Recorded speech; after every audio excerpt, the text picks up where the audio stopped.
Welcome to the Marketing Intern Spotlight. A marketing intern is a listener who's spreading our message authentically. Hear their story, their passion, and their journey. Enjoy. I like these, you know. The headphones are nice. Change it all. Yeah. It honestly changes everything. Do you have headphones when you've been recording? No, the guy that kind of produces it, if I'm doing an interview, he sits there with the headphones on it and listens to make sure that. But that if I'm on the road and I'm on my own, literally it's like your guy's old. The snowball? It's not a snowball, but it's, you know, just a Similar. little device that sits in there and picks it up and, you know. Wow. And you still have a producer that travels with you? No. So that's all on my own. You can lie and say you do. Yeah.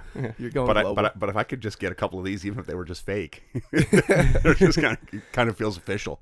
Well, when you're speaking by yourself, so when you did like season 1 and you were just speaking, Right. The headphones are huge because it actually helps you like lock in, and I like it that. feels like you're just secluded in this little area. Right. Yeah. Yeah. And just to give some context, you're in now season 2 of your Cooper Sock podcast. I finished season 2. Did off the Yes. cuff with John and Sarah. Go subscribe. Yes. I haven't tuned in for a while, but I know you brought in new guests and stuff and started talking. Season 2 was a kind of a collection of conversations with team members across the organization, all different positions. From the last one was with our founder, CEO.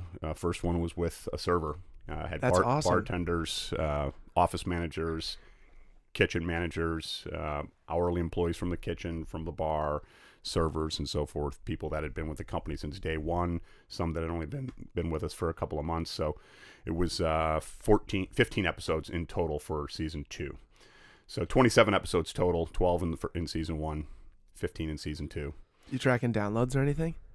Yeah, Nice. I've got that. It's, you know, probably You guys use remind me of the hosting website. Libsyn, yeah, right? Right, that's correct. Yeah. Yeah.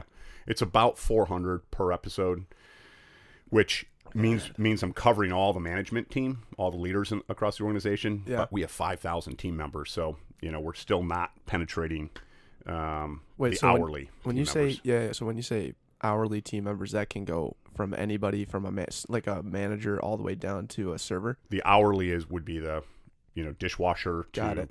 kitchen to server to bartender, host. All those positions, tasting room attendants. Wow. Whereas the leaders, we've got 10 managers at each restaurant. So 35 restaurants, we've got about 350 managers in the field. Okay. So, And you're hitting so I know the majority of those. I know we're hitting those. They all probably feel like they have to. You think so? When No. you show No, up, they're I- like, "Hey, John, listen to your podcast." Yeah. I you get a little lip service that way, but I think in general they want to. I think Okay. there's some value in it. At least that's what we're hearing. And when I brought different team members in, they would bring their own audiences in too. So I know we've stretched it outside of Cooper's Hawk a little good. bit. Families and friends, stuff like that. But It's time to take you guys global. yeah, It's time to get you a camera. It's time to get you a nice little producer. Follow you around, speak the truth about serving others. The old Dave Meltzer. Yeah, I Yeah. think you could Have be a people- traveling keynote speaker, and I don't know if that's really what you want to do, but you definitely could. You can take this thing going, man. Seriously, you got it, baby. You got seriously. it. That's got traction. It's Yeah. got traction. That's future. Yeah. Future. But we're here now, and you know what I'm excited about is just thinking about the last time we talked to you, and how much different everything is with know. like our podcast, personally, Yeah. everything. This is the 4th time we've had you on. Total, right? Total. Right. Starting with Father's Day. Season 1, episode like 11 or 12, we called you and my dad in Mhm. for Father's Day. And we did it remotely. And we did it remotely. That's right. Yep. The second time was the family episode, season 1, episode 17. We didn't. You were so good. We couldn't wait very long. I had you back on with Carol, That's right. which is a phenomenal podcast for those listening. You basically tell your story with how you met Carol and your whole life story. Oh yeah, that was fantastic. Phenomenal. Great conversation. Yeah, no, that was a resume builder for you. Yeah, and I think actually Andrew, even though he grew up in it, you learned a few things as we were Yeah. talking. Yeah, Absolutely. It was great to share Well, that. it was funny too because like Patrick, Andrew's older brother, PI, he was in there listening, and he was like, I didn't even know Right. a ton of that stuff. I mean, Yeah. that's awesome. And then season 2, episode 1, Episode 1. Yes. right? So Yes. that's the 3. Was I episode 1? You were, So you were the second episode released there. Yes. But the first one was just Declan and I, so we call that episode 00. And not then- at the time Gotcha. though. Right. So what happened was it was season 2, episode 1. Andy and Deck are back in the studio. just recording. And you were 2. And you were 2. But then what happened was we double counted. We had Moise Agino and then President Sullivan. Both happened to be episode 13. And it wasn't caught until the end of season 2. I remember you guys talking So we about got to like episode 30 Yeah. of season 2. And so then we renamed just the beginning one so we wouldn't have to renumber everything else. little Backpocket math. Yeah. Very special. I think what we're almost best at is just figuring out, adjust and go, do everything on the fly. Like, look at this. We're producing our own podcast today. We never had to do this season yet. We haven't had to do this. No. We've had, 60-some people sitting in that chair? We've had a producer for every single one. So we're breaking ground again. We're breaking today, ground. You're challenging us. which is what you guys have been doing every day. Breaking ground. Hopefully. Breaking Yeah. new grounds. Breaking new grounds, yes. Exactly. I agree. Maybe breaking some old ground too, but Yeah. for the most part, breaking new grounds. Well, and like you say, old ground's meant to be broken too. That's right. So, there we go. Got to re-break it all the time. Yeah. If we don't, you're walking on the same earth all the time. Yeah, it's not. You got to keep breaking. It gets a little monotonous. It does. Right? You want to change up the feel every once in a while. Yeah. Go from dirt to grass to astroturf, To swimming. the swimming. Yeah. Well, and I've been listening the whole time, right? So I've been listening from the very beginning. So Yeah. I've seen your growth just through my ears, That's pretty cool. in terms of how you guys interview, how you get along, how you interact with each other, how you interact with each of the guests, and so forth. And all of that growth has been breaking new grounds as well. Breaking grounds. Thank you. Mm-hmm. So congrats. Thank you. We appreciate Yeah, it. thank you for having me today. Yeah, I'm so excited. This is my nirvana, having John and Sarah on the podcast. Because not just because it's you're my dad, but because for the exact reason of you listening to the very first episode to the episodes we're currently on. I mean, that's pretty cool. Not many people out there have listened from the start to now. Some people have gone back and listened and checked out our progress, but to be there from day one, that's pretty cool. Yeah, I remember listening. Carol and I listened to the very first one. You had one of your friends, Mallory. Yes. Yep, and we were listening in the kitchen over dinner or something, and just cracking up with some of the questions that were asked. And she was awesome because she really, she was entertaining, and she did. It was just a great conversation. But then to see how you guys have invited so many other guests, and so many different walks of life, and so many different professions and so forth that have been interacting with you guys. It's been pretty cool. And you introduced me originally to really podcasting, because prior to that I knew about it, but I really never dipped my toe into it. And after listening to a couple of yours, I started digging through and finding. That's where I landed on Gary Vee. Mm-hmm. Another guy had recommended it to me because I mentioned every Tuesday at our office we do a 20-minute meeting. It's called Community, and we bring the entire corporate office together. There's 140 team members in the corporate office, and there's about 40 at the winery. We all come together for 20 minutes every Tuesday, and I typically take 2 or 3 minutes at the end and share a thought for the week or whatever. And it was something from one of your podcasts. And so I mentioned it, and my son and his friend are doing a podcast, juniors in college, blah, blah, blah. And at least 5 people afterwards, all your age, came to me and said, hey, you're listening to podcasts? You got to listen to Gary Vee. You got to listen to, and they just started. And that's what introduced me really to podcasting. And it's never been the same since. I don't listen to the radio anymore. You're a changed man. I'm a changed man. Well, and I'm using my time more wisely because of podcasts. yes, okay, and that's the key, right? Is like, there's nothing wrong with radio. Being able to just go in your car on your day-to-day trip, turn on the radio, and it's there for you all the time, no matter what. But the fact that you can listen to a podcast and listen to exactly what you want to listen to, how you want to listen to it, when you want to listen to it, when you want to listen to it, and it's all there for you. That's right. It's just a totally different ball game. It really is. Totally different ball game. Especially how much like you can actually learn from podcasting. That's one thing that I didn't really realize when I got into it, but I learn so much by listening now. I do audiobooks, I listen to podcasts, and it's game changing. I love it. How many podcasts do you think you listen to in a week? Maybe start with a day. Hours, or I can probably get you hours. Give me hours, because all podcasts are different in length. Right. In length. In length. Good work there. I would say I would probably cap it at 2 hours a day, so probably 14 total hours a week, I would say. Mm-hmm. I mean, last night I literally was up here writing comedy and watching a 3-hour Joe Rogan podcast, and that's all I wanted to do last night was that. So much fun. Preparing for this, though, to be honest. Preparing for because it was really cool to the thoughts I'm having now, which is like we're setting goals up there. We're trying to get to, 500 downloads per podcast by October. We're trying to speak to a high school by September. We're trying to hit, a certain revenue mark or certain clients by this. And I was like, man, this is crazy. Like we have built something ourselves from based on the standpoint of like, we don't know what we're like, this is just a couple guys having a good time, to now the same thing, but with goals and aspirations that are, to be quite honest, far beyond what we ever even intended for. Right. Mm-hmm. And I think it's cool that we're able to do that ourselves. I don't know. And it's as simple as showing up every day to do it. But for the consistent 2.5 years, it's changed who we are as people. I think it's awesome. That's what I was thinking about last night. As I listen to you talk, you've probably been asked this question, or you at least have talked about this, but what was the original inspiration for the two of you? A, to do a podcast, but B, to do it together. What was that inspiration? And it doesn't have to be anything magical if you can just remember back to that. Yeah. But what was that original inspiration as juniors in college to not only do the podcast, which obviously I think Barstool might have been one of those influences on you guys. It was podcasts. So he was in Denver going into junior year. I was in Chicago. We were sitting in our cubicles and just like laughing our asses off listening to Barstool. Okay. And we would just like text each other during the day like, hey, did you hear what they said on this segment? Did you listen to this one?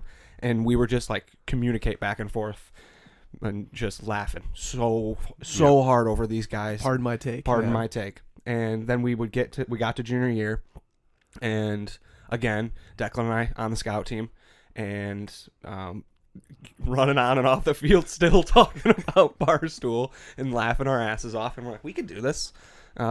And you were for sure the momentum of like figuring out what we need to do it. But yeah. But why'd you pick each other? Because you had this interaction with Barstool, and you were. I think that was the main reason. I think that was like one of the main reasons. But then when we really start thinking about it, I was like, who would be because what happens is you start something and then it'll fizzle out because you just don't work. All the well things together. get in the way, or right. Yeah. So can't overcome the obstacles. Exactly. And so when I was looking into actually wanting to do a podcast, and Andrew was the perfect guy because of our original connection with wanting to do a podcast.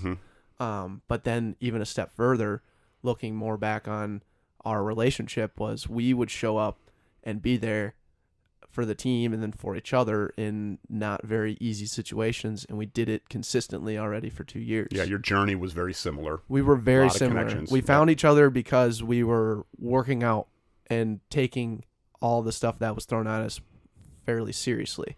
So we wanted to like we were both on the scout team grinding, trying to get to third string or second string, and right. that we were just grinding in the hustle together. Right. Both had the same mindset. So I think that's when I looking more back on it, I was more confident choosing Andrew as a co-host mm-hmm. because of what we've already done together. Mm-hmm. It made more sense that way, I guess, right? Yes, that's fair.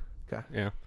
And then just like from that point on, it was consistency and trying to figure out how we can make this a thing that we wanted to do every day, right, versus something that we had to do. Right. And early on, I looked at it as something that I had to do because it wasn't very, like, we were speaking into these blue snowball, and we were recording for 3 hours, and then I was editing it for 3 hours or 6 hours, and it was just like, this sucks. This isn't very fun anymore. Yeah. And then you felt like you were on deadline, so you had to hit this deadline, you had to get this done, you had to do this, and when you get into that part of your life where you have to do something, it's where the grind is real, and you have to really kind of figure out, hey, is this something I want to do? Is this something I need to do?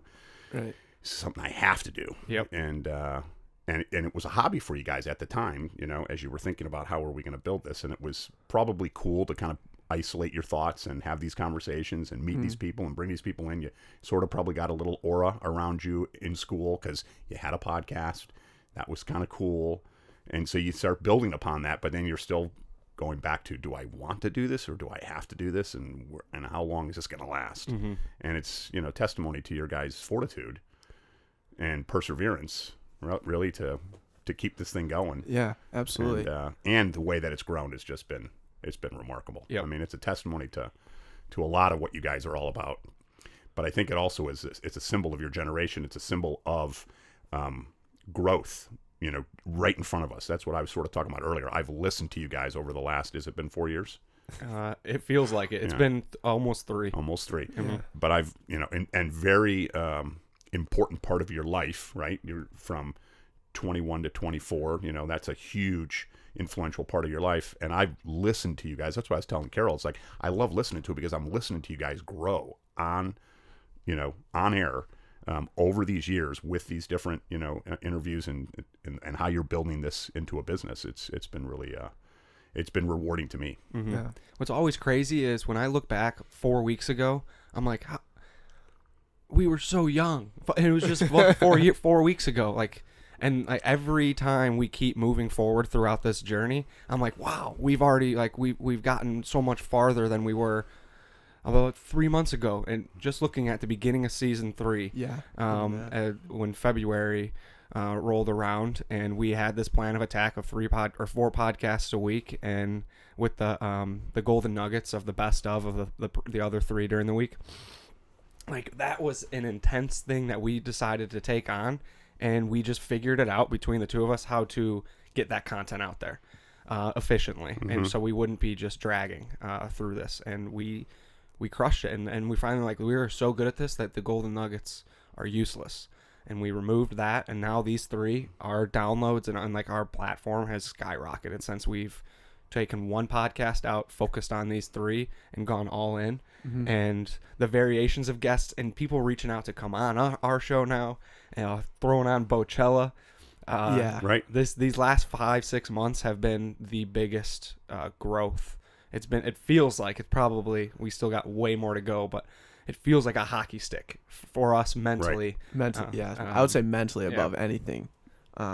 Just because, downloads are downloads, and what's interesting about podcasting, like we were talking earlier, is people will go back and listen when they want to. So when you release a podcast on Tuesday, it doesn't mean they're going to listen Tuesday. It means they'll listen 2 Tuesdays from now, or a Friday afternoon, or when they're on their way up to the cabin and they have that time, then hopefully we're the ones filling it, right? Yep. Yeah. And I would even say, to your point, Andrew, we kind of just trapped ourselves in this studio for from between February, March, and April, and the only thing we really focused on was producing a good podcast with social media content and filming, because this stuff was all foreign to us.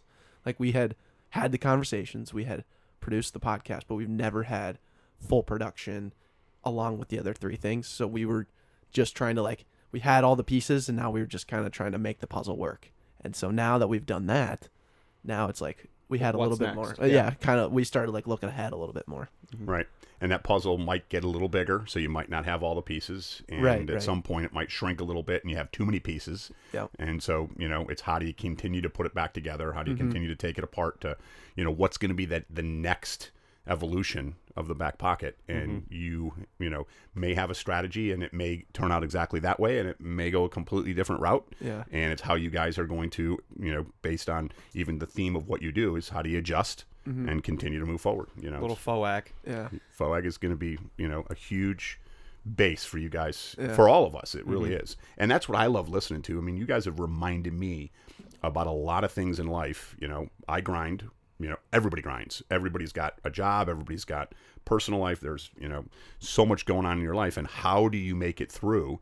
And some of the things that you guys have embraced, between really understanding and appreciating your average quality, and how are you going to, I think I had a little conversation with you. It might have even been over LinkedIn. Yeah.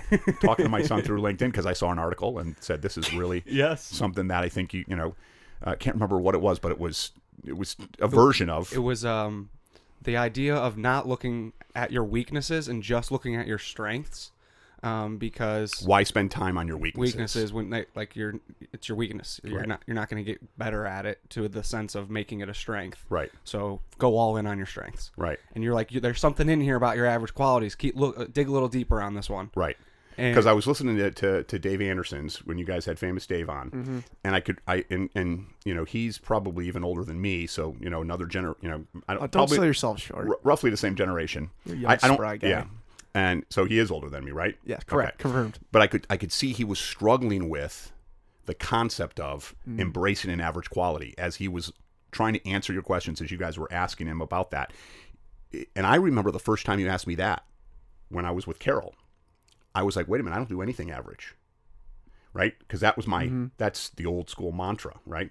I don't do anything average. And Dave was really struggling with, wait a minute, why would I spend time on my average qualities? And the way he answered his questions, I realized that generation, my generation, potentially don't want to sort of admit certain things about an average quality and why would you spend time with it and so forth. So I saw that article. The article, I think, as I said, dig a little bit deeper because what was in there was not necessarily specific to don't focus on your average qualities, only focus on your strengths. It was actually a take on what you guys are trying to achieve and help people realize that you spend a little bit of time lifting up your average quality, or at least just appreciate it, even if you don't spend time on it, if you're aware of it, right? Self-awareness, you're going to allow that average quality to benefit you versus hold you back because of that awareness. And I thought I could hear Dave kind of struggling with that. And that was one of the things that I was thinking, your generation, it has so much to teach us. And all we got to do is listen. My generation, right? Not struggle with it. And that's a tiny little example of a generational gap where why would I want to focus on my average qualities?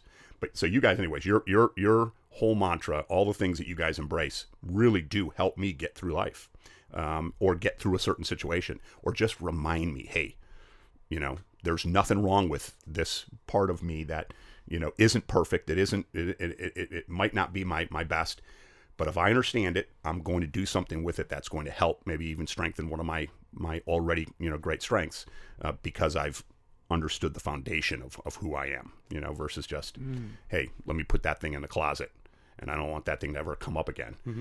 Let it come up. It's good. And when you sent me that article, I was like, oh, you're right. There is something here. And I really couldn't figure out how I wanted to articulate that, what I was thinking. Yeah. And then we had Lola Red, we had Alexis Walsko on the podcast, which was released Season 3, episode 20. Thank you, Deck. And she was struggling. The same thing Dave Anderson. She didn't buy into the average quality. She was actually very resistant to the average quality. Yep. Like, I do nothing average. I'm Right. either really good at it or I stink. Right. And we spent 13 minutes. 13 minutes. 13 minutes trying to get her to buy into the average quality. And finally, I had like a moment of articulating in a way that I was like, this is it. And it's something that you care about so freaking deeply, but you have ridiculously high expectations for yourself, and you're not there. That's your average quality. So for her, it was running. She's like, compared to everyone else out there, I'm a horrible runner. So therefore, I stink at running. But in reality, she wants to get better at running every single day, and she wants to run a marathon, and she wants to do all these things. And she cares about it. She cares about improving. So granted, it probably is your weakness. You probably are weak or a weak runner, but you care about it so much. Don't look at it negatively. Embrace it. Make it something that you're average at. You're saying, oh, I'm not that bad. I'm trying to get better at it. It's not something that I'm an expert at by any means, but I care about it. And that is trying to condense that down into one sentence where we can deliver that to the guest. Right. Instead of saying what we always say is your average quality, something you do well at times, other times not so well. At the end of the day, it's your average quality. That is it to a sense. In essence, what it is. Right. In essence, but you're there's a deeper now you're going level deeper. to it. Now you're going deeper. Yeah. And that's what I'm looking forward to. You guys continue. I think it might have been in the same Dave Anderson, but the way that almost everybody that comes on asks you guys, what are you going to do with the podcast, right? and maybe it was Wally, Coach K, but your answer was I'm like, now they're refining and they're fine tuning and it's continually growing around your purpose, and the same thing with this whole idea around average quality. You're understanding, because there's something so strong there. Some people just get it. Some people struggle with it generationally. I think, there's going to be an ebb and flow there. And you guys continue to refine that. And I'm telling you, and not make it more complicated. Life doesn't have to be more complicated. You can go see a psychiatrist. You can go see a counselor, all the kind of stuff to try to embrace your average qualities. Or you just have some self-awareness around it because you're reminded about it, maybe listening to your podcast, that, hey, I don't have to be perfect at all these things. And I don't even have to spend a ton of time improving in average quality. I just need to be aware. Self-awareness, right? Gary Vee talks about it all the time. Self-awareness is so powerful to anybody's growth. You can't grow without it. You can't really grow without it. And that's what you guys are doing. You're creating this self-awareness around. Just take some time to think about it. Think about your average quality. Don't have to do, even if you don't do anything with it immediately, as you're thinking about it and keeping it front of mind and seeing how it affects you in different ways, there's incredible growth just from that exercise, which has been really cool. Well, it's funny too because we do it with ourselves on the back end show, and it's always funny when you put off like what you're going to talk about until like the day you're recording. So I'll be driving home, and every single time I'm driving home from work before we're recording is, what's my average quality, what did I learn that day, and then what's making me feel good, what's a story that we can end on that is very positive or something. Self-awareness, filling your heart with gratitude. I mean, all these, right? Those things that you're doing every day. And when you can have some consistency around that, have a little bit of a routine around that, the proper cadence, you're getting through life a little bit differently because of that. Yeah. And in a positive way. It's really cool. I just think and to your point, I mean, you're focusing on something that you have to answer the bell on, like, okay, what am I not doing well that I want to do well right now? Mm-hmm. And being able, I don't know, just that looking inward aspect is so crucial to our growth. I always think about we've focused on one thing for 2.5 years. And like, while that's a feat in itself, it's only helped us become better people just because we focused on one thing this whole time. That one thing has been so everywhere. Like, it's been just, we've gone different ways within it, but if you really think about it, we've really focused our attention on the podcast for 2.5 years. And then really in the last year, we've given it probably 5 or 6 times more headspace because, like we were talking about earlier, we were playing football, we had girlfriends, we had distractions with engineering and school, like trying to get through school and do well. Then like internships and jobs. We had like so many other things that we were focusing on that wasn't the podcast. And it wasn't like, I wouldn't regret any of that because we didn't really know what we were doing at that time. But now that it's been a year of only podcasting and like only work, it's been, the growth has been really cool. But at the same time, even like understanding, now we're like unpacking what the average quality actually is. We're challenging ourselves to like get these really cool guests on and like unpack that. I don't know. It's been really cool to actually dedicate the headspace to where you really want to go. Yeah. And that's what I was talking about earlier. You guys, these are influential years in your life, and you're doing something disruptive that is going to be so powerful, instead of just the routine that you would go through normally. You guys are fighting through this whole concept of building this business, building this podcast. It's going to pay so many dividends that you just don't even know right now. But the fact that you're focusing on those things, life's growth, personal growth, art of the conversation, listening, learning from all the different people that you interact with, learning from the business side of building this podcast. I mean, all that stuff is teaching you so much, and your foundation is self-awareness. Yeah, man, it's powerful, and it's taught me a lot. It's a lot of fun, and and you're having fun doing it. We're having a blast. Yeah, that's the thing. I mean, it's so cool. Yeah. And we're going to continue to mention him because he's been influential on all three of us, Gary Vaynerchuk. And we just listened to a podcast with him on Aubrey Marcus's podcast, who's like a so good total human optimization brand type person. Okay. And Gary Vee had this one line in there that I came home and I was like, Declan, you got like this thing just fired me up, and it was, if you're looking for good, piece of cake. If you're looking for bad, piece of cake. All I'm asking is, what the fuck are you looking for? And those, like, that little statement right there, Declan and I are sitting in the medium of content creation, and all we want to do is put out good. Whether it's received that way or not, our intention behind it is to put out good through people's stories, through just listening, and then delivering their content to an audience. So hearing Gary go through this of like anyone out there right now can get exactly what they want. And if they want to be a negative Nancy, they can go out there and grab it and continue to fall down the rabbit holes of being a pessimist. Or if you want to jump on your dreams and look for the good and look for what everyone else is doing to better themselves, you can jump out there and grab it. All I'm asking is, how are you going to look at it, and how are you going to attack it? And that's something that Declan and I challenge ourselves every day. We know controversy is the air we breathe, and we can't control that. But we want to make sure that when we're sitting here, we're doing a lot of talking today because we've had an opportunity for you to act to look at our growth and stuff. You get it. So this is awesome for us to talk about ourselves. Right. But in reality, like, all of our podcasts are directed towards the guests and listening and learning from them. Right. And just sitting here for sometimes 10 minutes at a time and just trying to take in everything they say. And when they finish their point, we have to do our best to show that we're listening, show that we're very engaged, show that we care, and then ask a very thoughtful follow-up question to continue to make them feel like their story is worthy. Yeah. Because if we sit there and ask them a question that we've had written down and we didn't listen to the last 10 minutes, they're like, what the hell? That's right. And that, you guys have grown that way, right? You could tell in the beginning, hey, they've got a set of questions and they're really focused on this. So are they really listening to the answers? Because they're sort of trying to stay in a routine. Now you're listening, and it's a blend of both. And then eventually it's going to be, hey, which I think you're almost very close to being at right now. It's hey, there really isn't no set questions. It is about listening and asking a question based on what you're listening to. And yeah, you've got some core questions that you're always going to sort of bring it around to. But every one of your interviews is better and better because of that, right? And I'm going to challenge you on something. I just thought of something. Like, flip it on. Maybe it's every once in a while, if you have the right guest.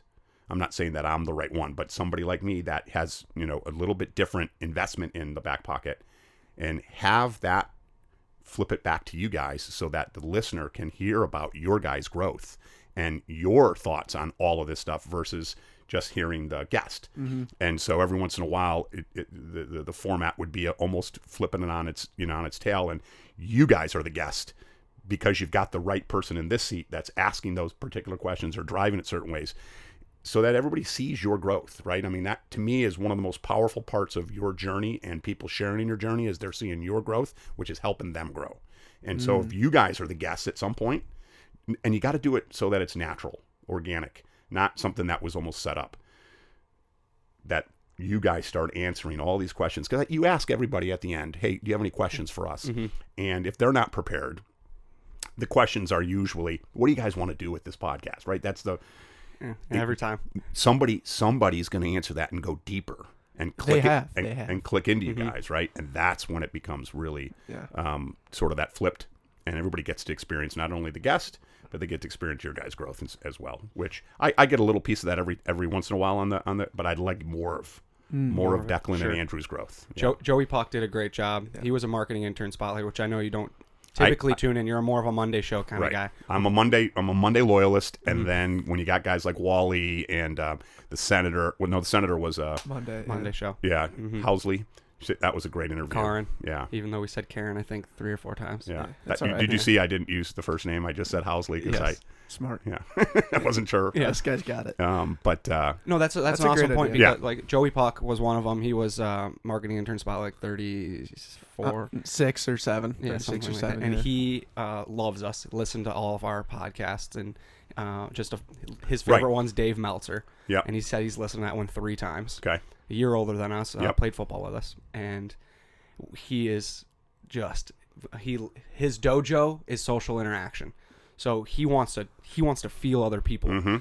So he wasn't talking about himself at all. He wanted us the whole time. That was perfect. And we were trying to push it on him. So that's a great example. Yes. Yeah, I'll go back and listen to that one because I think more of that, or at least a dose of that every once in a while, could be really beneficial to your listeners. And like you're saying about bringing it out naturally, well, when you bring a guy like Joey Puck on, who's already high energy and already highly invested in the back pocket, his natural curiosity is just going to take him to that place. And I think maybe that's right. Maybe what it really is the crux of what you're saying is like bring more recurring guests on, which we've wanted to do for a long time. It's just like trying to figure out how I want to do it. And I think and I haven't told you about this yet, Andrew, but maybe the idea is like we've already have a Tuesday show that's for our listeners. So when you bring someone on that's new, you bring them on Monday because they've never been on. So our audience doesn't know them typically unless they're huge, and they don't really know us. So then that's what Monday it would be to like bring them into Backpocket, right? And then the next time we bring them on, they're just a marketing intern spotlight because they know about us, they listen to us, and everything else. So like, for example, you know, not to take you off your high horse, but you were a Monday show. Like, I'm a Monday show guy. You were a Monday show guy, Yeah. but like now you're a marketing intern spotlight because you're one of us. That's right. You're in the saddle with us. I appreciate that. So welcome. You even got your shirt on, like you're ready to go. I mean, you are like father, like son. Yeah, you're There you go. endowed. You've now made it. And we didn't talk about it either. No, we didn't. And I had to pack this, so I was thinking. You were in thinking, advance. yeah, that's very thoughtful. Yeah. But maybe that you know that's what a I'm great point. I have a question about the format of our week. Does it confuse you how we have the Monday show with like a season name with some nomenclature behind it. and with an episode, so it's like season 2, episode 20. Right. It does featuring- not. It does not confuse Okay, me. and then we have marketing intern spotlights. Yeah, and you guys have cleaned it up over the last probably 6 months, where it really is consistent. So it's easy to follow. Okay, cool. It's easy to follow. We didn't know if we were clustering our feet. So when I'm managing my time, and I have so much time to listen to podcasts, I have to prioritize. And so what I do is I'm pretty much all in on the Mondays. I don't always get it that Monday or that Tuesday, but within that week, I'm going to listen to that. At some point I've got it in my schedule to listen to that Monday. And then I'm only going to listen to the Tuesday or the marketing intern or the back end show based on what I read. I click on all of them and I read your little description. And if it has something that, I'd love to hear more about that. Or like with Wally K, I just, I knew him, so I wanted to get in on that one. But it's based on sort of that little description that helps me say, is that going to be a priority or not? Am I going to fit that into my schedule or not? And so if there's something in there that really grabs me, and I think you guys have done a better job with, and I really think that those descriptions are important. As people are flipping through and they're looking and so forth, you hit on the details and you read about it a little bit, and that's what's going to, if something doesn't catch my attention, it's going to get put on the back burner and I'm going to use my time for something else. So that's the only reason why I always know I'm bought in on the Monday, because that's, where you guys have, that was sort of your original, mantra was, these new guests and so forth. And then you've built the extra content behind that. It's got to catch my interest, just because I don't have. We need a headline grab. Something that's going to grab, attention and so forth. And maybe that's just me, maybe that's just my generation, or but I'm not bought in on all three of them because I don't have all that time, especially if I'm listening to other podcasts and I'm only driving so much. Airplane, I catch up. A lot of times I can catch up on a lot of stuff if I'm taking a trip and so forth, and I'll just say, hey, I'll put these, for that week because I know I'm traveling and I can listen to it a lot more and so forth. So, but you got to prioritize. Yeah, no, that's smart. And it's funny to hear. It's always funny to hear when we ask that question to people who listen. Like, there's different crowds for each episode now, which is really cool. Like, I like the Monday show. Like, that would be a good example for you. And then, like, all of our friends will only listen to marketing intern spotlights because that's a priority for them to listen to their friends. Right. And then, if you want to just like laugh at a bunch of goofballs on a back end show, like a lighthearted conversation, then that's a whole different crowd too. Right. Which is really cool. Right. And that's sort of that's when I have enough time where I can catch up. Yeah. And I'll listen to some of those, right? Versus it being a priority. I want to listen to that. I've learned just about every single episode, there's something that I apply either to my life or to my business. Nice. Listening to you guys or your guest. And that's what's created value for me. Yes, my son, good friend of his, I'm gonna be loyal because of that. But you've offered me something that I know I can go to. And as a leader in a business where I'm constantly having to reinforce a message or lead a vision or get somebody to work towards a purpose and so forth, you need material. You can't come up with it all on your own. Mm-hmm. Yeah. And it's I pick a little nugget up and I share that. Coach K talked about accountability. You guys were talking about accountability on that episode. Accountability is love. Is love. Okay. That whatever I listened to it that particular week, we were in our business right now, first half of 2019, very successful. The business is blossoming, and but we're just managing the existing businesses. The last half of the year, we're going to open 6 restaurants in 6 months. We're going to open 4 in the next 8 weeks, right? And we've never done that before. And so how is the second half of the year going to be different than the first half of the year? If we just go about the second half of the year the exact same way we went about it the first half of the year, we're never going to be successful.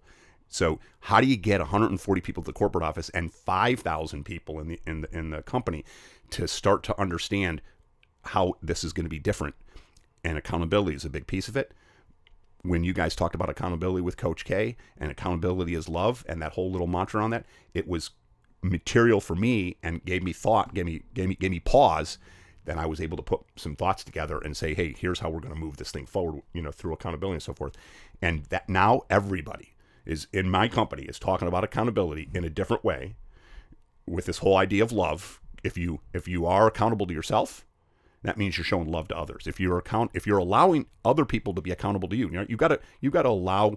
When somebody's trying to hold you accountable, you have to allow them to do it. If you're putting up restraints or you're putting up barriers and so forth, it's never going to work. So how are you going to hold yourself accountable? But how are you also going to be accountable to others by allowing them to hold you accountable? And then how are you going to hold others accountable? Right? All 3 of those little things is what we need to do differently for the second half of the year in order to be successful.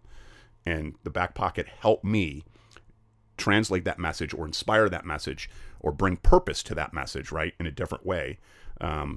That's what you guys offered me just through that one tiny little podcast, right? Yes. Just through conversation. Yeah. Just through conversation, listening and hearing somebody else's thoughts. Coach K, he's a powerful guy. He's all sports and he's all about football, but there's a lot to be learned from that in life and how you can apply that to different parts of your life and so forth. Fantastic stuff. It's powerful, man. And I was gonna ask you the question of what are one of the things that you're speaking to your company about, because you are the person inside the company that has a message and is trying to get everyone to buy into a message or to appreciate a message, follow a message, message. Yeah. So that's a great example. And if there is another one, I'd love to hear it, because what you have taught Declan and I, and what I've just grown up through, is the way you go about articulating the message. It's not speaking down. It's not like you're on the pedestal. I have the message. You listen to the message. It's more so speaking up and out to, I've heard this. I'm trying my best to go about it this way, and I see value in it. I think you will too, type thing. That's right. And that's something that we try to do. That's leadership. That's leadership. So leadership, really nobody wants to follow somebody that's perfect. They might have to follow somebody, right? When we've all had people in our life that they think that they're perfect, or they lead through doing things perfectly, like they're just hard-nosed and they, this is the way it's going to be done. And it's, and at times you do it because you have to.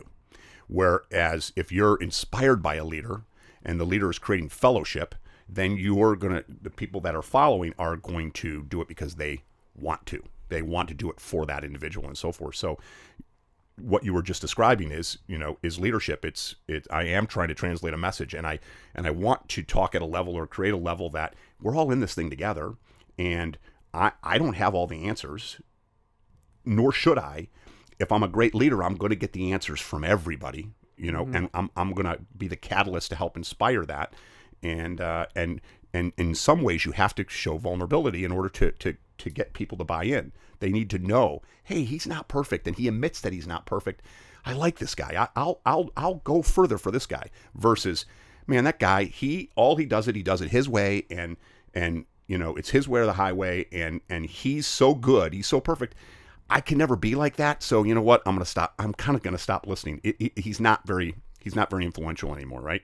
And I would say the most recent, besides the accountability piece, I shared with you guys Live a Great Story.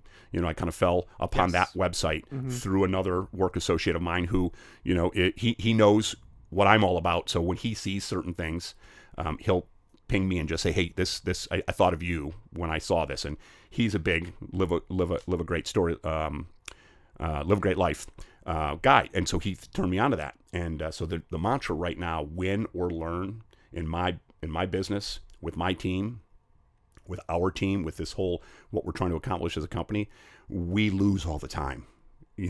we lose all the time. I mean, we serve 800 guests a day per restaurant. 20,000 guests, in a day. Mm-hmm. There's no way we're going to satisfy every single person. Just no way. And if we define ourselves by sort of, how that person, individually is enjoying Cooper's Hawk, and they're losing, and we lose because they're not having a good time. We hear about it all the time. If we define ourselves by that, we would just collapse. And so you got to define yourself by how do you respond to when you lose. So this whole idea about win or learn, it's not win or lose. You win because out of those 20,000, maybe 90% of them, we have an 88% net promoter score right now. We talked about that, and it's really powerful. We're leading the industry. Amazon Prime is at like 83% net promoter score, and we have an 88% net promoter score. So think about that. It's pretty amazing because we have loyal guests, right? But if we defined ourselves by that, we're gonna screw up with the other 12%, and the other 12% are important. So how do you treat those 12%? Well, you learn from them. It's not win or lose; it's win or learn. So that has become a huge, sort of. Let's continue to dig and use your guys' term, unpack that and really understand it and how that can be applied to a bartender's day, a dishwasher's day, hourly guy in the kitchen, who's humping in the kitchen, creating great food from scratch. It's hot as hell in Pembroke Pines, Florida, and the air's not working perfectly that day, and this guy's in there grinding to try to satisfy, and do his job and so forth, and he's going to lose at different times, and if he defines himself by that loss, we're going to be in trouble, and it needs to be that important. It's not about the loss. It's just, hey, I screwed up, but I learned something, right? And that whole mantra. Now you can grow. It's a platform that you can grow from, and so in addition to the accountability, the winner, and I've seen it on a couple of your pieces. The win or learn is just huge, and it's simple. It's not like that was ingenious, but somebody focused on that, right? Live a great story. Somebody focused on that and built upon it. And then other people have a chance to do something with it, learn from it, and say, hey, I want to apply this, or I don't care about it, whatever. All that content, you sift through, you prioritize, and you pick up on things like that. Accountability is really love. I mean, that, and for me, love is, these guys all know my mantra, hospitality it's the love of strangers, the literal translation of the word hospitality. I think I've even shared this on your podcast, but it comes from the same word that hospice comes from, the same word that hospital comes from, right? It's a Latin word, the derivative. It's the love of strangers. That's a literal translation of hospitality. People walk in your door every day. You have no idea who they are, and you've got to extend your hand in service and hospitality, and you got to love them, right? So that whole idea around love, act with your heart, fill your heart with gratitude, all that kind of stuff. And now we're talking about accountability is love, right? How you bring those two things together. Accountability is hardcore.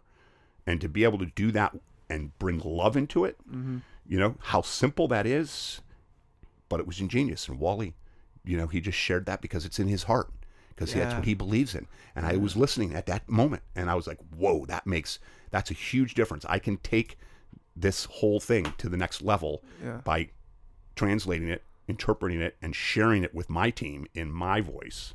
Right? See, okay, so now, I love that because it, like you said, it was from Coach K's heart. What you're doing and why you're so effective in what you're doing is you're wearing your own experiences and your actions on your sleeves, and you're constantly practicing articulating that to everybody. So like Andrew was saying earlier, you were telling people, hey, I was looking for this and this is what I found. You're not only saying hey, this is what I found, do it. You're saying, hey guys, I was spending my own time doing something more or less for you because I want this company to grow. I want this thing to be awesome. And I want these strangers at the end of the day to feel welcomed. And we're all a part of that. That's exactly right. And I just think that's really cool that we're, I don't know, more or less inspiring people to become better people. And it's only through conversation and saying what's on your heart. And then it's Andrew and I's job to not only try and bring that out of you or make a comfortable environment to do so, but then blasting that off to the whole world. And this conversation between the three guys who love each other now gets distributed amongst 3,000 people, maybe 30,000 people, maybe millions one day. So I was thinking about that, and it's really cool to bring in someone who gets it and is totally invested and now is starting to see a bigger impact. So what do you do when you have someone who now knows that we're big and we have a platform and they want to come on, or they're maybe scared to come on? I was watching this on Rogan yesterday. I was like, whoa, this guy's on here and he's like afraid to talk now because Rogan's so big. And I'm like, okay, what are we going to do to to combat that? What are we going to do to make sure that this is still like a consistent and comfortable environment? Like, we're really taking advantage of the fact that we're bringing on people we love. So hopefully, I'm just hoping, like, I guess future thinking, like, how are we going to combat that? Yeah, how are we going to make that happen? Yeah. Well, I think I'm hearing some of what you were talking about or asking. I think one of the keys is you got to stay grounded. Yeah. You have to stay grounded in what you believe in and realize that it doesn't matter how many people are listening. It doesn't matter how big you get. If you stay grounded and allow people to see you for who you guys are and who you're all about, what the purpose of the podcast, what the purpose of the Back Pocket is all about, and never lose that. Mm-hmm. Making sure people feel comfortable, right? Because it's not about how big you get, and it's not about. So one of the things that we're really focused on right now is our company is very successful, right? We have a lot of success. Financially, our metrics blow away our industry. We're a complete disruptor in our segment.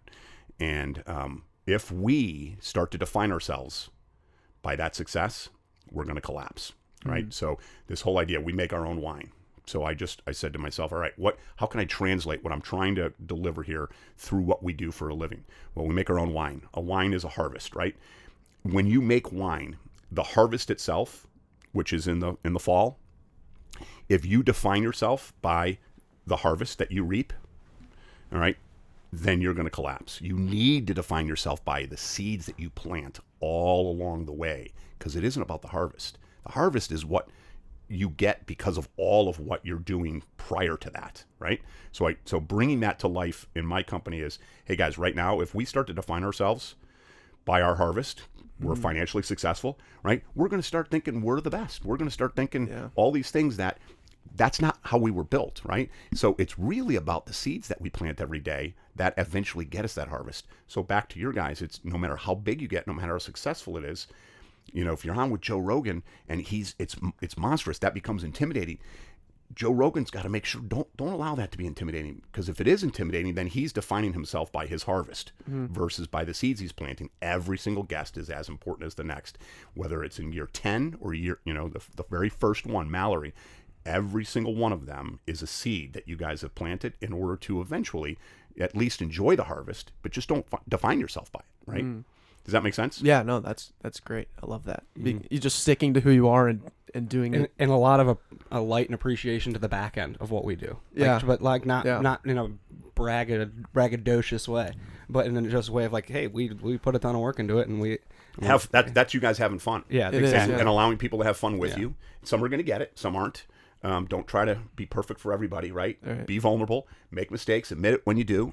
And maybe this doesn't translate for everybody, but it's really translates for you guys, and then allow people to do something with that, and they're doing it because they love what you guys are putting out, or they love what you guys are all about, and and it'll make more sense to them. And the new person that joins, they're just as important as the person that's been with you forever. And how are you bringing them into the fold? Through allowing them to know who you guys are as people, and through your conversations, what you guys are all about, what you're trying to do. Yes. It's our NPS as a podcast, our Net Promoter Score. When we bring on that new listener, welcome new listeners, got to let them know that they're marketing interns. And are they likely to recommend you to the next guest, exactly. Right? That's the key. That is the key. It's that simple. And it's as long as we're continuing to be ourselves, we're only and do exactly what we want to do, we're only going to keep the people that want to be with us. Right. Whether that's because we're not that good at people yet, we're at like a 60%, maybe the better we get, that mirror mentality, the better I can be myself, the more, the better we'll grow, the better off we'll be. That's right. Overall. We don't need a bigger mirror. We just need to look ourselves in the mirror a little bit cleaner. And we just need to be a little bit better. Yeah. Yeah. That's all it is. I love it though. Look in the mirror. Just continue to look in the mirror. You know, that's really what's gonna pay dividends. I agree. That's what that's what we've taglined as of about a month ago, 3 weeks ago. Yeah, 3 weeks. We kind of had like a reflection period, a 1 year from when we were in Hilton, had Declan and I, and we were sitting on the beach and talking like, do we want? Is this like we have to really tell each other right now that we want to do this. We want to hold each other accountable because we're doing this every week. And that was like graduating school, big moment, living together. This is real. Yep. And we said, yes, we want to do that. Okay. So then we fast forward a year to 3 weeks ago and we're talking about this. And then we're talking about all the ups and downs in our own lives and then talking about all the ups and downs in Back Pockets. And we're like, every single time we're doing really well, it's because we're doing well. In Back Pocket, we're doing well in life. We're doing well in Back Pocket. When we're struggling, we're kind of struggling with Back Pocket, and we don't have any direction, and we're kind of just all over the place. It's a mirror. The Back Pocket is Declan and I standing and looking straight in the mirror. Every single thing we put out there is a reflection of ourselves to the highest level, and it was one of the coolest things. It's like we are Back Pocket. Back Pocket is Declan and Andrew. And we were just like, mirror. It's the mirror mentality. That's it. Yeah. This is bad podcasting, but literally the hair on my arms is like standing straight up because that's what it is. And don't be afraid of that, even though it could be scary at times. It is a little scary. Yeah. Right? But what people are experiencing is they're watching you guys, for lack of a better term, growing up in these very formidable years, these very influential years. And yes, they're learning something from the guests. Yes, they're learning something from the conversations that you guys are having and so forth. But they're also following you in real time, essentially. And they're watching you grow from juniors in college now to a full year plus out of college, 2 years, 5 years out of college. They're watching you guys or listening to and following you guys grow. Everybody learns from that. And if you're approaching it that right way, where you're looking in the mirror every once in a while and saying, hey, is this the reflection that I want? That's self-awareness. And from that, there's a lot of growth for individuals to experience without them having to go through it themselves. They're sort of living it through you guys in a way that, and that's not going to be for like the masses of your audience, but it's going to be for a powerful section of your audience. That's very meaningful, and that's why they stick around. Yeah, it's really cool too when you add all the pieces together of the social media and the internet and how you can pretty much document anything and everything that you want, and how podcasting is so with that grain, but at the same time so against it. That's right. Because it's long form rather than it's like an hour or longer rather than like 15 seconds on like an Instagram. Right. So it's really cool to now document the whole journey. Right. It's awesome, and will be awesome to look back on season 3 for whatever that is, and new listeners that can come on now have a little box titled season 3 with 180 episodes with 45 Monday shows, 45 back-end shows, 45 marketing intern spotlights, and they can listen to us from February to December and see, and then the thrill of the whole ride is the growth and the result and the product. That's right. That's right. And it's just our lives. That's right. Like we're living it's stupid. We're living like a season stupid, of a Netflix. It's the truth. Like that. Like that's how That's what I'm saying. we can put it out that way. Right. That's what people want to connect to, that kind of stuff right now. They have access to it, and so they want to connect to that. And Right. And so that really is everything you just talked about. Those are all the little seeds you're planting, right? Mm-hmm. So never get comfortable with your harvest. Never enjoy it. Take advantage of the harvest, but just don't define yourself by it, because that is not what you guys are. It's all about the seeds that you guys are planting and how you're growing, right? Yeah. Individually, the business growing, and then collectively how you guys are, partnering to bring this to life. There's so much value in that for other people to connect to. And I'm telling you, from my own standpoint, for whatever the motivation is, I've connected and it's made a difference for me. I'm growing because of it. So you guys are an influence on my life. And now you can either pat yourselves on the back and and define yourself by that, or you can just realize, oh, that's one little seed that I just planted.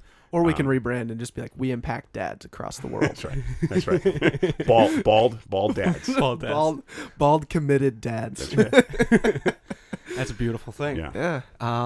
So we have about 15 minutes because we have to hit the road to the boat. We have to be there at 9:45. Oh, yeah. What time is it? It's 9:05. Okay. So we got about 10 minutes. 15 minutes. Okay. And we have 5 typical questions we finish off with on the Yep. back. The average quality, what's in your back pocket, any questions for us, a challenge, and what did you learn? Do we hit them all, or do we just pick out the... Let's hit them all. See where it takes us. Let's see where it takes us. We got 10 minutes. Let's do it. All right. We'll start with an average quality. We've already unpacked it, what it means. Dad, what is your average quality? Yeah, right now, and this has been a goal for me, and I've been sitting here thinking about how I've progressed with this average quality because I've embraced it, but I cannot sit cross-legged. And so I don't sit like this. This is, bad podcasting again, but I sit like this, right? And that's... You got it like real dialed in. In gender, this is female, and this is male, right? Yep. But I've never been able to sit like this. So at the beginning of the year, my New Year's resolution was to be able to sit cross-legged by the end of the year. And so, which meant that I needed to exercise differently and stretch differently in order to be able to do that. And as I was sitting here today in this particular position, I was like, holy cow, I'm almost there. Like, I've never sat like this before. I'm sorry for those listening. No, you look cool, man. That's legit. But I'm sitting with my legs flat, and my average quality is my hips. I've never been able to, the way that they were put together when I was little and so forth. I'm like that one little puppy in the litter that had bad hips, and so I've never been able to sit. As a little kid, I couldn't even play duck, duck, goose because you have to sit cross-legged in duck, duck, goose, and when you get your head tapped, you got to get up quick. Well, I was sitting on my on my hip. I was laying down basically. I could never get up quick enough. I always lost at duck, duck, goose. But anyways, I said to myself, wait, that I should be able to overcome that. I don't care how my hips are put together. It's basically stretching, and so I've been doing all these different stretches in order to be able to sit cross-legged eventually by the end of the year. I've never tried it, but sitting here today, I'm realizing that because I embrace this average quality, and I don't know, that's all for me. That why I want to do that is because if I get to that point, my core is going to be that much stronger, and that's really what I want. So I just used one little thing of, hey, I've never been able to sit cross-legged. If I can do that, my core is going to be stronger. I'm going to be more flexible. My hips are going to be better. I'm probably going to be healthier because of that, and so I've embraced this average quality of not being able to sit cross-legged. I'm halfway through the year, right? We're in July, and I think I'm on my way because I was just sitting like this, and this is relatively comfortable. I've got pain in my hip right now, but it's relatively comfortable, whereas I would never be able to do this before. Yeah, and you look cool, man. Do I? You look legit. Because I used to sit like this, and I was like, eh. So then I would do this, right? Nah. If I can just get there. Yeah. Yep. So, it's so much more casual, Sorry for those of you listening. No. Never apologize, dude. Okay. Everyone's envisioning right now. Someone probably just went practicing into themselves. The 90-90 stance. Yeah. See how easy and natural that is for you? Yeah. And look at how you're sitting. Like, I could never sit like that. So Andrew is sitting cross-legged in his chair. Yeah. That would literally, I would be screaming in pain. But maybe one day. And I think that's because you have a strong core. Because you're not that much more flexible than I was at your age. Less flexible. Right, but you've hamstrings. Right, and so it's going to be a lot easier for you in life down the road because your body is going to be in better shape to absorb all of what the grind has to offer. Amen. Man, I love that. Yep. That is a great little tidbit there. Phenomenal work. I almost want to use that as what I learned today. It's the same thing. It's because when I was sitting like this, I was thinking to myself, "Oh, what have I learned today?" 6 months into it, there's a chance that I might get there. You're gonna get there. How about when I would talk about the core? I think we shared the story of like Coach Walsh saying posture. Tighten core. I can't remember his exact phrase. What's the external rotation? Yeah, external rotation. But he would ask you guys in the middle of the meeting, check your core, check your posture, check your posture, adjust your core, whatever, embrace, engage your core. Yep. Check your posture, engage your core. I say to myself all the time when I'm in meetings. When I'm in meetings, people will see me, and I'll literally do this, sitting straight up, and I'm trying to bend forward when I'm doing it, and I'm stretching. They all know now. Okay, he's just stretching. Let him go. This is okay. Right in the middle of a board meeting, whatever, because if I don't do it all the time, it just goes back to getting stiff. Yeah. And Then the back pain comes back or something along those lines. That's right. Beautiful thing. So I'm always, checking my posture, engaging my core. And that's a back pocket thing through Coach Walsh. Thank you, Coach Walsh. Thanks, Coach Boom. Walsh. All right, so what's in your back pocket? Yeah. I would say right now, it is really understanding the power of gratitude. We are growing so fast as an organization. Where I was a husband, a father, and a businessman, now I'm really a husband and a businessman. And then as a father, I don't have to spend as much time. So, because you guys are not home anymore and empty house and so forth. So I'm spending more time thinking about, being a great husband and being a great, a great business leader. Both of those things require a lot of gratitude because it's a grind. It's hard to be a great husband. It's hard to be a great professional. I'm not talking about a good professional. I'm not talking about just checking the box. I want to be a great professional. I want to be a great husband. And so I can't do that on my own. I can't do that with my own talent. I can't just do that with my own experience and so forth. I've been really pulling out of my back pocket this whole idea around gratitude. And it is so rewarding to just think every single day. I have not fallen asleep in at least a year and a half without spending 30 seconds. What am I grateful for that particular day? And sometimes it's super simple. Like last night when I was falling asleep, it was, hey, thank you for getting Carol and I to Minnesota safely in the car. I'm not taking that for granted, even though we've driven it 1,000 times. Thank you. Thank you for, and I just say to myself, thank you for getting me here safely. I'm grateful for that, right? And I didn't have a lot of other thoughts because I was tired and I was falling asleep, but at least I thought about just the idea about gratitude. So trying to get through the grind, trying to be great at these different things. Mm-hmm. It's really not just appreciating gratitude, not just understanding gratitude, but just literally living with gratitude. Putting it to action. That's awesome. And it also makes you very present too. It keeps you present in a big way, which is probably the most important thing. Earlier, you guys, in Declan, you asked, hey, how do we avoid, this whole thing around the Joe Rogan, it gets that big and so forth. A better answer would probably be just stay in the moment, right? Yeah. Always stay in the moment, stay present. And you'll realize how powerful it is right then and there. It's not about what you did before. It's not about what you're going to do next. It's about what's right in front of you right now. I love it.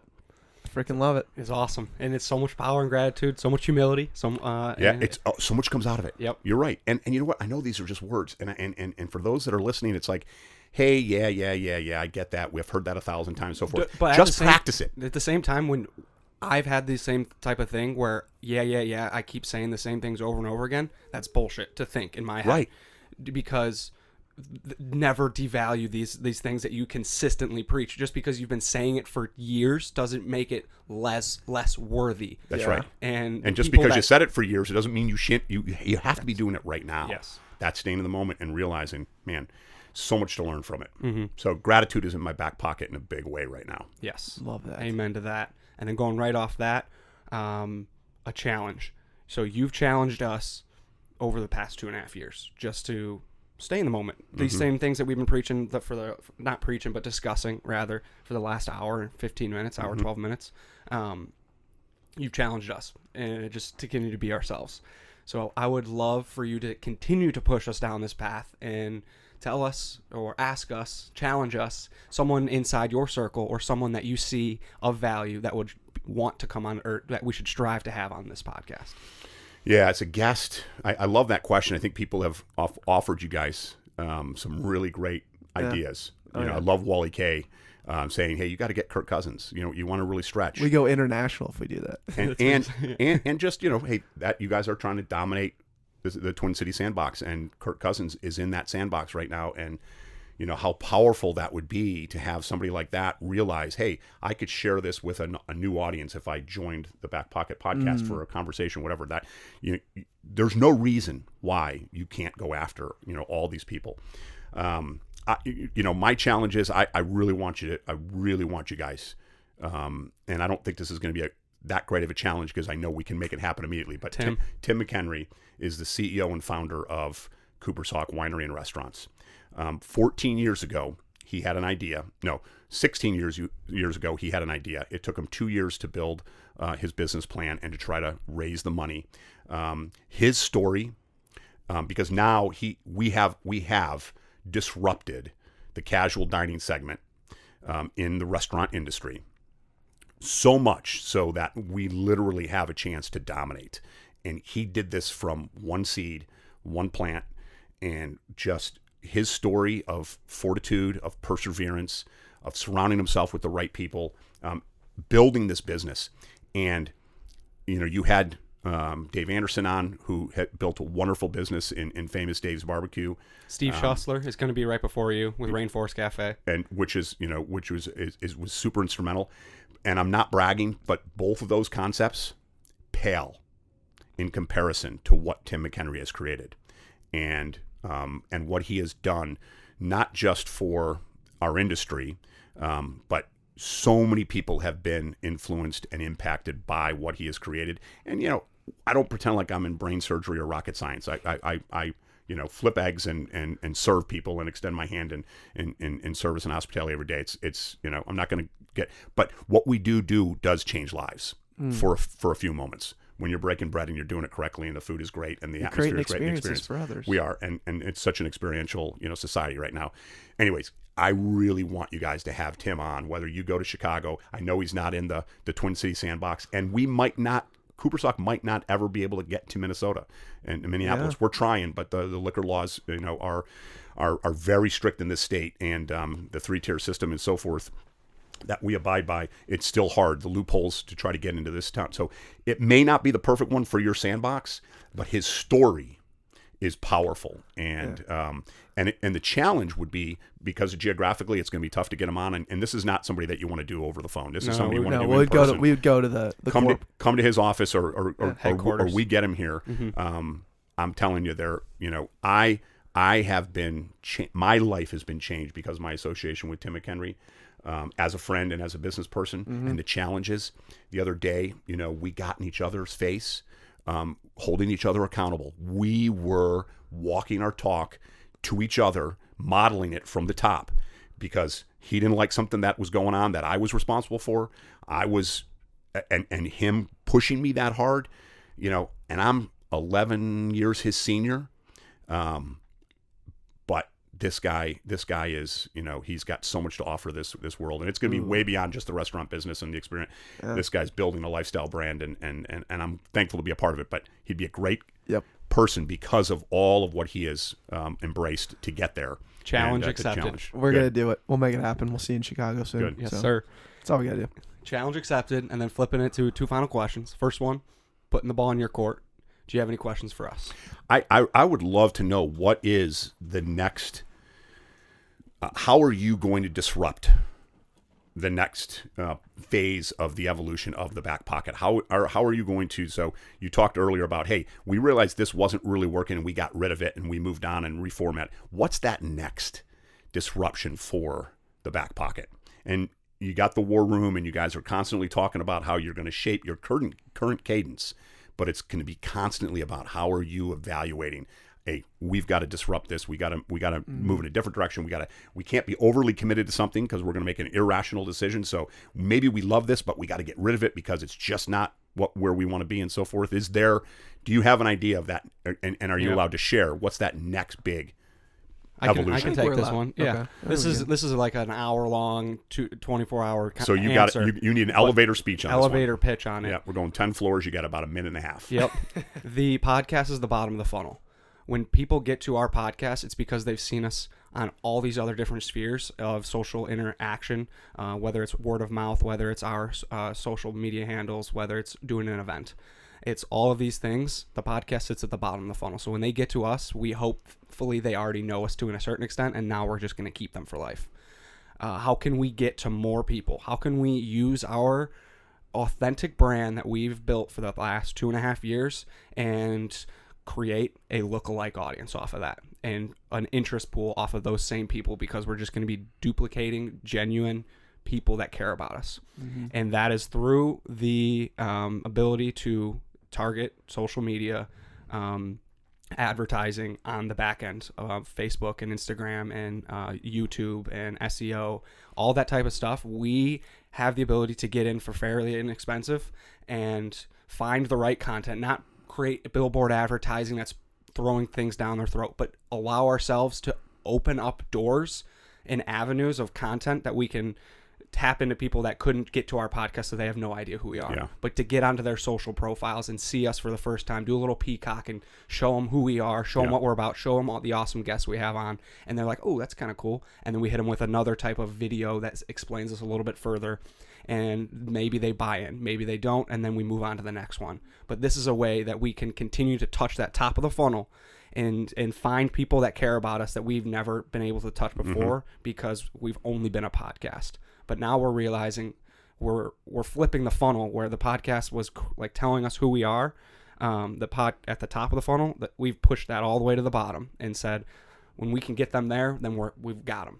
But we can't use that podcast as the source of funneling more and more people because it just doesn't work like that. Right. It's too much of a commitment to get to the podcast. Mm-hmm. So, So in simple, we have an entire library and documentation of where we've been in the past 2.5 years. So we're using the past and we're using the present to then fuel our future. Yeah. And so next time when we have more time, I want to dig and I want to know, is there a door that you're ready to open up? Is there new feathers that you're ready to show as a peacock? What will those things be to really understand the top of the funnel? We got answers. We got answers. But we don't have time right now. I got it. And good. I love how you guys are thinking, and the strategy that you're putting around it, or at least attempting to put around it, is so powerful. Mm-hmm. Amen to that. Amen. All right, last question. Yes, sir. What did you learn today, John? Well, I was sitting there. I was going to talk about that, but boy, what did I learn today? So my Uber driver, I asked him if we could stop at Starbucks because I wanted to get you guys the Nitro Cold Brew, and that's a shout out for Starbucks. Not a sponsor, but doing great things, making great nitros, doing great things, very experiential and so forth. So I was thinking, wait, he's not getting any more money if he stops and waits for me at Starbucks, right? Because they don't do it on time; they do it based on kind of the distance, right? Yeah. And I wasn't creating any more distance or any more money for him and so forth. So I was a little apprehensive because I was like, maybe I should just have him drop me off and then I'll just walk to your guys' place from the Starbucks. And I said, hey, would you mind, if we stopped at Starbucks and this guy, it's, 7:50 in the morning or even earlier, right? 7:30 in the morning. And man, his approach, he was like, have you seen my ratings as a driver? And I was like, yeah, matter of fact, it was like 4.99 or something. He goes, I'm all about you. I'm all about the guest, whatever you need. Do you know where Starbucks is? And I said, yeah, there's one. As soon as I get in that neighborhood, I'll recognize it and so forth. And it's going to be a little out of the way. He goes, we're good. No problem. So what I learned is that, even somebody in a position like an Uber driver that realizes he can impact somebody's life and make it a little bit better because of the way that he approaches his job, even the Uber driver makes a difference in life and made me feel okay about taking him out of his way. And I'm thinking to myself, well, I'll just give him a big tip and stuff like that. But I don't want to say that. I didn't need to, because he realized the essence of, you know what, I'm here to take care of the person that's in my car. It's all about you. It's not about him. Man, that was just resonating with me. I'm going to do something different today because of that.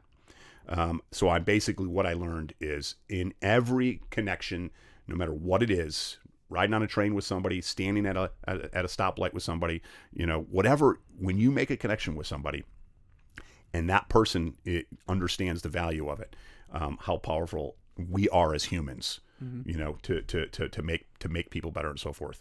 And this guy's name is Zingo, and he made my day this morning and made it easy and removed all friction because it was all about me. So I hope I can do the exact same thing for the next person that I connect with. You've done it for us. And you absolutely did it for our listeners. 4th time on the podcast. Thank you so much, Dad. Yeah, I appreciate you guys having me. Yes. Yeah, thanks for the conversation. Amen. Cheers, Dad. Cheers.